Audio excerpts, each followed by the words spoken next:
Hello friends, आज हम बात करेंगे powerhouse of the cell mitochondria के बारे में। तो बात की जाए हमारे सेल के सबसे इम्पोर्टेंट ऑर्गेनल के बारे में तो हम कह सकते हैं कि एक माइटोकॉन्ड्रिया जो है वो एक डबल मेम्ब्रेन लेयर ऑर्गेनल है जो हमारी साइटोप्लाज्म या सेल के साइटोप्लाज्म के अंदर प्रेजेंट होता है। इसकी डिस्कवरी के बारे में अगर हम बात करें तो हम कह सकते हैं कि 1890 के अंदर जो हमारे अल्टमान थे उन्होंने सबसे पहले माइटोकॉन्ड्रिया के बारे में बताया और उसको बायोप्लास्ट नाम दिया। फिर बाद में हमारे 1897 के टाइम पर सी वेंडा करके एक साइंटिस्ट आए, उन्होंने जो है माइटोकॉन्ड्रिया नाम दिया। माइटोकॉन्ड्रिया जो है वो एक ग्रीक वर्ड से डिराइव्ड हुआ वर्ड है। इसके अंदर बात की जाए तो माइटोकॉन्ड्रिया बना हुआ है माइटोस प्लस कॉन्ड्रिया से मिलकर। तो माइटोस का मीनिंग होता है थ्रेड और कॉन्ड्रिया का मीनिंग होता है ग्रेन्यूल्स। तो हम कह सकते हैं थ्रेड या थ्रेड लाइक स्ट्रक्चर को हम माइटोकॉन्ड्रिया कह सकते हैं। ठीक है। एनर्जी प्रोवाइडिंग मॉलिक्यूल्स जो होते हैं सेल के, एटीपी, एडिनोसिन ट्राइफॉस्फेट, तो ये जो मॉलिक्यूल्स होते हैं इनको प्रोड्यूस करने का काम या सिंथेसिस करने का काम जो है हमारा माइटोकॉन्ड्रिया करता है। तो इसलिए इसको हम powerhouse of the cell भी कहते हैं। तो इस वजह से हम कह सकते हैं कि जो सेल हमारी बॉडी में ज़्यादा वर्क कर रही है वहाँ पर एनर्जी की रिक्वायरमेंट भी ज़्यादा है। एनर्जी की रिक्वायरमेंट ज़्यादा है तो फिर वहाँ पर माइटोकॉन्ड्रिया का नंबर भी ज़्यादा होगा, क्योंकि माइटोकॉन्ड्रिया ही हमें एटीपी प्रोवाइड करने का काम कर रहा है। तो उस सेल के अंदर माइटोकॉन्ड्रिया भी का नंबर भी ज़्यादा होगा। इसीलिए हम कहते हैं कि जो हमारी बर्ड्स हैं उनकी जो फ्लाइट मसल्स होती हैं जो उनको उड़ने में हेल्प करती हैं, क्योंकि जब वो उड़ते हैं तो वो कंटिन्यूस वर्क करती है। तो इस वजह से हम कह सकते हैं कि उसके अंदर जो माइटोकॉन्ड्रिया का जो नंबर होगा वो सबसे ज़्यादा हमें देखने को मिलता है। इसीलिए हम ये भी कह सकते हैं कि जो हमारी एनिमल सेल होगी उसके अंदर जो माइटोकॉन्ड्रिया का जो नंबर होगा वो प्लांट सेल से ज़्यादा होगा, क्योंकि जो हमारी एनिमल सेल होती है वो फिजिकल वर्क ज़्यादा कर रही है तो उसे ज़्यादा एनर्जी की ज़रूरत है। अब ज़्यादा एनर्जी की ज़रूरत है तो माइटोकॉन्ड्रिया की भी ज़रूरत है। इस वजह से माइटोकॉन्ड्रिया का नंबर जो है हमारी एनिमल सेल के अंदर ज़्यादा होता है एज़ कम्पेयर टू हमारी प्लांट सेल। बात की जाए माइटोकॉन्ड्रिया के स्ट्रक्चर के बारे में तो एक डबल लेयर ऑर्गेनल होता है। उसके बाद अगर हम इसकी बात करें इसके डायमीटर की तो देखो डिफरेंट सेल में ये अलग अलग हम हो सकता है, लेकिन अगर एक एवरेज डायमीटर की हम बात करें तो 0.5 टू 1.0 माइक्रोमीटर तक इसका डायमीटर हो सकता है। इसकी लेंथ की अगर आप बात करेंगे तो इसकी लेंथ 1 टू 4.1 या 2 माइक्रोमीटर तक हो सकती है। एंड हम बात कर सकते हैं इसके नंबर्स की। अगर हम बात करें तो देखो किसी एक पर्टिकुलर सेल के अंदर ये 50 टू 5000 तक एक सेल के अंदर माइटोकॉन्ड्रिया प्रेजेंट हो सकते हैं। जाए इसके इंटरनल स्ट्रक्चर के बारे में तो ये देखिए 4 पार्ट्स में डिवाइड होता है। पहला होता है हमारी आउटर मेम्ब्रेन, जो हमारी सबसे बाहर की जो मेम्ब्रेन होती है उसे हम आउटर मेम्ब्रेन कहते हैं। दूसरा होता है हमारी इनर मेम्ब्रेन, ये जो अंदर वाली मेम्ब्रेन है डायग्राम के अंदर आप देख रहे हैं इसे हम इनर मेम्ब्रेन कहते हैं। और तीसरा होता है इंटर मेम्ब्रेन स्पेस, यानी कि जो हमारी आउटर मेम्ब्रेन और हमारी इनर मेम्ब्रेन के बीच में जो स्पेस प्रेजेंट है उसे हम इंटर मेम्ब्रेन स्पेस कहते हैं। और फोर्थ होता है हमारा मैट्रिक्स, यानी कि जो हमारा अंदर का जो पूरा कंप्लीट पार्ट है उसे हम मैट्रिक्स कहते हैं। की जाए आउटर मेम्ब्रेन की तो जो आउटर मेम्ब्रेन होगा वो हमारे सेल मेम्ब्रेन जैसा स्ट्रक्चर होता है। सेल मेम्ब्रेन के बारे में हम पहले वाली वीडियोस में पढ़ चुके हैं।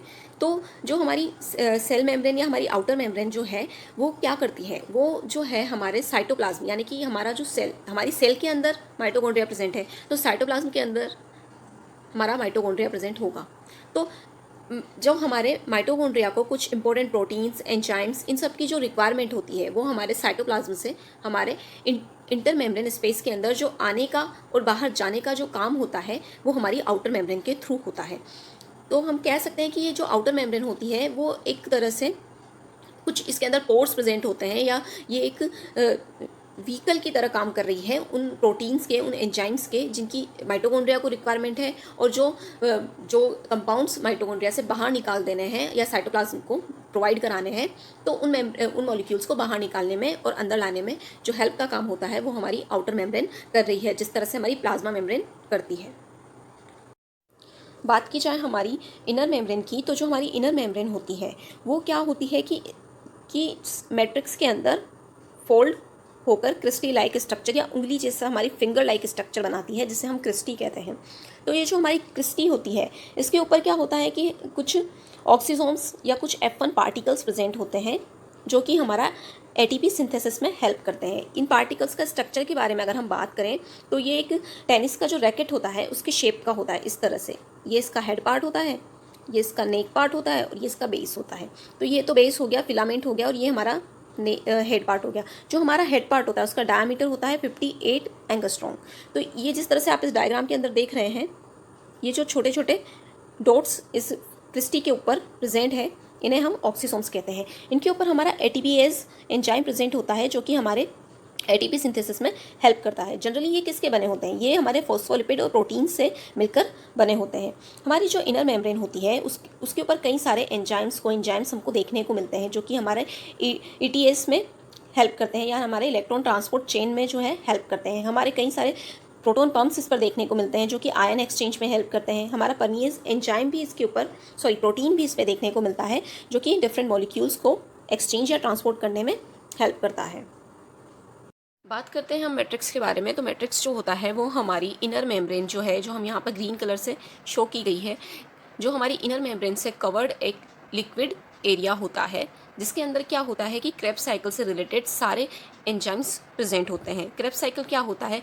जो हमारे ग्लाइकोलाइसिस के थ्रू जो हमारा ग्लूकोज जो होता है वो हमारा पायरुविक एसिड के अंदर कन्वर्ट हो जाता है। क्रेब्स साइकिल के अंदर जो हमारा एसिटाइल कोएंजाइम ए होता है वो हमारा CO2 और H2O के अंदर एक साइक्लिक फॉर्म के थ्रू कन्वर्ट हो जाता है। तो इस प्रोसेस से रिलेटेड हमारे जितने भी एंजाइम्स प्रेजेंट होते हैं वो हमारे मैट्रिक्स पार्ट के अंदर हमको देखने को मिलते हैं। जो माइटोकॉन्ड्रिया का जो मैट्रिक्स होता है उसके अंदर अगर बात की जाए तो ये जो कोलाइडल मैटर है इसके अंदर हमारे डीएनए आरएनए के साथ साथ हमारे राइबोसोम्स भी प्रेजेंट होते हैं। 55S टाइप का राइबोसोम्स हमें माइटोकॉन्ड्रियल मैट्रिक्स के अंदर देखने को मिलता है। बात करें डीएनए की तो जो हमारा माइटोकॉन्ड्रिया का जो डीएनए होता है वो circular naked double standard DNA होता है जिसे हम एम्प्टी डीएनए या माइटोकॉन्ड्रियल डीएनए भी कहते हैं। क्योंकि माइटोकॉन्ड्रिया के अंदर खुद के डीएनए और आरएनए होते हैं तो ये कम से कम 10% प्रोटीन्स खुद सिंथेसिस कर सकता है। माइटोकॉन्ड्रिया में जो होता है सेल्फ रिप्रोडक्शन का एक करेक्टर भी देखने को हमको मिलता है। सेल्फ रिप्रोडक्शन के थ्रू क्या होता है कि जो माइटोकॉन्ड्रिया जो होता है खुद के जैसा माइटोकॉन्ड्रिया बनाने की जो कैपेसिटी होता है वो रखता है। इस तरह से हम कह सकते हैं कि जो माइटोकॉन्ड्रिया है वो एक तरह से ऐसा ऑर्गेनल है जो हमारी सेल के साइटोप्लाज्म के अंदर कि वो खुद के जैसा स्ट्रक्चर बनाने के लिए भी कैपेबल है। इट मीन्स हम इसके लिए ऐसे कह सकते हैं कि सेल के अंदर एक सेल प्रेजेंट है, यानी कि एक सिम्बायोटिक रिलेशनशिप। जिस तरह से हम कहते हैं कि एक यूकेरियोटिक सेल के अंदर जिस तरह से एक प्रोकैरियोटिक सेल रहती है और वो अपना खुद का डेवलपमेंट उसके अंदर धीरे धीरे बढ़ा लेती है, उसी तरह से हमारा माइटोकॉन्ड्रिया भी एक ऐसा ऑर्गेनल है जो कि अपना खुद का स्ट्रक्चर आगे बढ़ा सकता है। हमारे मैट्रिक्स के केमिकल कंपोजिशन की तो यहाँ पर 65 to 70% जो होता है हमारे प्रोटीन होता है, 25% जो होता है वो हमारा फॉस्फोलिपिड्स होता है, 0.5% हमारा आरएनए होता है और कुछ मात्रा में हम कह सकते हैं कि डीएनए भी प्रेजेंट होता है। अगर माइटोकॉन्ड्रिया के फंक्शन के बारे में तो सबसे इंपॉर्टेंट और पहला ही वर्क इसका होता है एनर्जी प्रोड्यूस करने के अंदर। एनर्जी प्रोड्यूस करने के अंदर ये एटीपी का यूज़ करता है। ATP it means adenosine triphosphate. Adenosine triphosphate जो होता है एडिनोसिन डाइफॉस्फेट के अंदर, यानी कि ट्राइफॉस्फेट जो होता है वो डाइफॉस्फेट के अंदर कन्वर्ट होकर एनर्जी प्रोड्यूस करने का काम करता है। बात करें हमारे एपोप्टोसिस के बारे में तो जो हमारी सेल डेथ जिसे हम कहते हैं, इसके अंदर क्या होता है, एक प्रोग्राम्ड सेल डेथ जो होती है उसे हम एपोप्टोसिस कह सकते हैं। इसके अंदर क्या होता है कि जो हमारी ओल्ड सेल्स हैं, जो हमारी ब्रोकन सेल्स हैं, उनको जो होता है कम्प्लीटली डिस्ट्रॉय करने में जो है हमारा माइटोकॉन्ड्रिया हेल्प करता है। ये इसके अंदर हम देख सकते हैं जो कि हमारी कैंसर सेल्स जो होती हैं उनको भी ये डिस्ट्रॉय करने में हेल्प करता है। माइटोकॉन्ड्रिया जो होता है वो कैल्शियम आयन को स्टोर करने का भी काम करता है।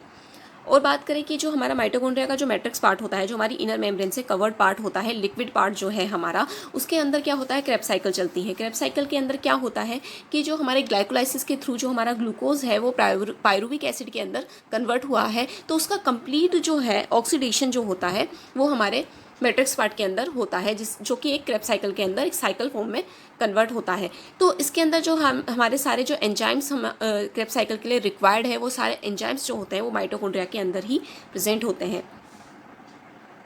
तो इस तरह से जो हमारा माइटोकॉन्ड्रिया है वो हमारे फोटो रेस्पिरेशन में भी हेल्प करता है। तो आज हमने पढ़ा माइटोकॉन्ड्रिया के बारे में, जो हमारी सेल का एक पावर हाउस है, जो हमारी सेल के लिए सबसे इम्पोर्टेंट पार्ट है। तो अगर आपको ये वीडियो अच्छा लगा है तो प्लीज़ लाइक कीजिए, शेयर कीजिए और हमारे चैनल को जो है कोटा एजुकेशन उसको सब्सक्राइब कीजिए। Thank you.